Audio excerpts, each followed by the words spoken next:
This is a true story about the secret plan to make Nazi Germany deliver Allied propaganda through its own mail. The code name was Operation Cornflakes. By early 1945, Germany's railroads, cities, and communication systems were under severe strain. Allied aircraft were hitting transportation lines, and the war in Europe was moving toward its final months. Inside the Office of Strategic Services, the wartime predecessor of the CIA, morale operations wanted something more precise than dropping leaflets from the sky. A leaflet on a street could be ignored. It could be seen by a neighbor. It could be reported. But a letter delivered to your home felt private. So the OSS built a deception around one ordinary habit: opening the morning mail. The plan was strange and meticulous. Planners studied German postal procedures.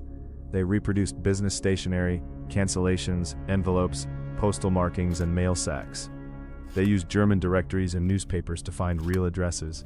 Some envelopes were typed, others were hand-addressed because a perfect stack of identical mail would look wrong.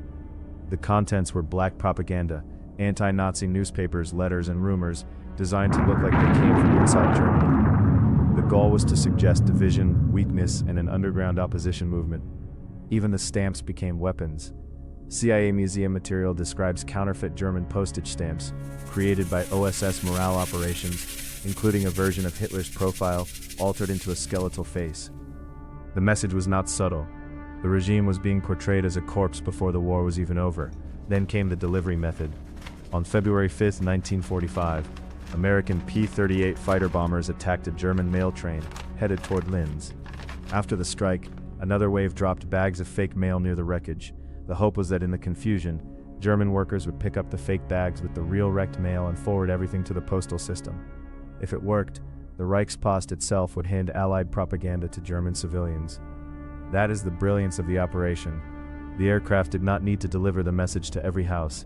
They only needed to trick the system that already knew every route. The operation continued across multiple missions in southern Germany and Austria. One museum account says 10 missions dropped hundreds of mail bags containing tens of thousands of forged letters. CIA studies material describes 10 successful sorties in February and March and about 120 mail sacks. The exact counts depend on the source and scope, but the core idea is clear. This was industrial-scale forgery tied to an air operation. It was also fragile. One misspelled return address could give the trick away. A suspicious postal clerk could trigger an inspection. Bombed-out cities meant many addresses no longer had people living at them. And because Operation Cornflakes was only one part of a much larger propaganda effort, its direct effect is hard to measure.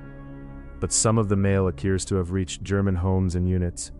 After the war, prisoners reported seeing the underground newspaper Das Neue Deutschland and hearing rumors that a real resistance movement existed. That was the point. Operation Cornflakes did not win the war by itself. It was not magic.